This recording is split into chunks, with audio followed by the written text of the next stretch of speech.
Ide penundaan pemilu mencuat lagi. Dalam politik dagang sapi yang brutal, skenario berbahaya ini tidak mustahil. Saya Nana Rizky dan inilah Opini Tempo.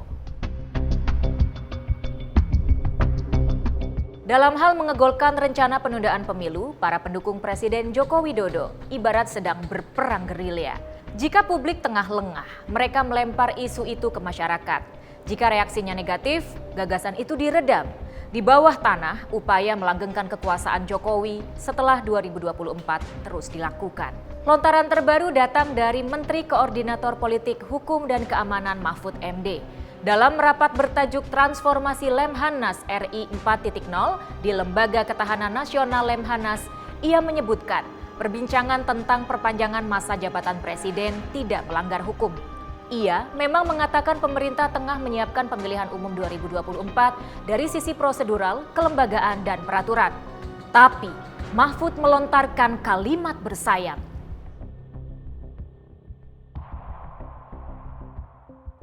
Pernyataan Mahfud MD melanjutkan apa yang ramai beberapa tahun lalu.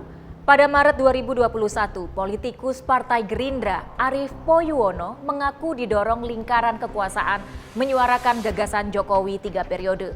Metode yang akan dipakai adalah membuka peluang Jokowi maju lagi dalam pemilu 2024 atau memperpanjang masa jabatan presiden dan anggota Dewan Perwakilan Rakyat maksimal 3 tahun. Kedua skenario tersebut akan ditempuh lewat amandemen Undang-Undang Dasar 1945. Sejumlah pengamat melihat kemungkinan lain, situasi darurat berupa konflik sosial dan ketidaksiapan Komisi Pemilihan Umum sebagai alasan penundaan pemilu.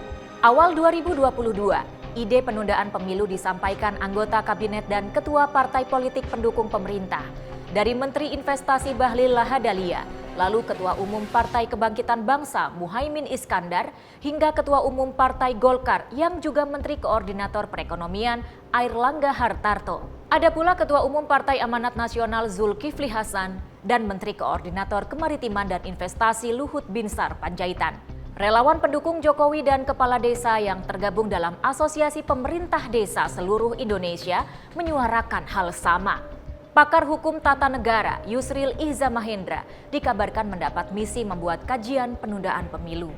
Gerilya, mungkin strategi yang jitu untuk mencapai tujuan lancung dan tak mudah. Bersembunyi, menyerang, lalu bersembunyi lagi, merupakan cara tepat mencapai tujuan dengan meminimalisasi efek yang tak dikehendaki. Syukur-syukur jika berhasil.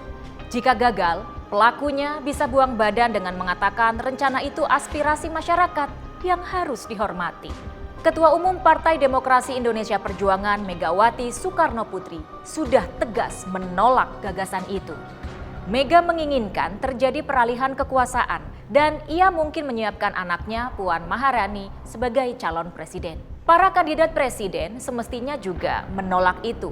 Hanya partai kecil atau partai yang tak memiliki kandidat berelektabilitas cukup yang tergoda oleh gagasan penundaan pemilu. Mungkin ada pula pejabat oportunis, pengusaha pemburu rente, aktivis bosan kere, atau intelektual kelas kambing yang masuk barisan.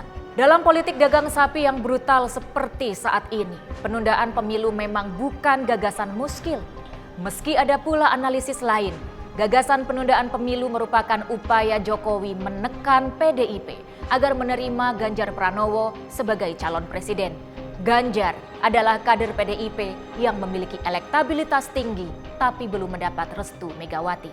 Apapun motifnya, usaha menunda pemilu merupakan pengkhianatan terhadap demokrasi. Jika berhasil, usaha itu akan menarik mundur sistem ketatanegaraan ke masa pra-reformasi 1998 yang otoriter dan korup. Pernyataan Mahfud MD yang memaklumi diskusi tentang penundaan pemilu berkembang di masyarakat tak pantas diucapkan pejabat negara, pembantu presiden hasil pemilihan 5 tahunan. Selain bisa mengadu domba, percakapan semacam itu cenderung manipulatif, terutama jika dasarnya pro kontra di masyarakat untuk amandemen konstitusi. Jabatan presiden cukup 2 periode agar terjadi sirkulasi kekuasaan. Orde Baru mengajarkan pejabat yang lama memerintah akan menyeleweng dan korup. Hanya penguasa yang memiliki sifat-sifat seperti itu yang mendorong penundaan pemilu 2024. Simak opini dan liputan selengkapnya hanya di majalah.tempo.co.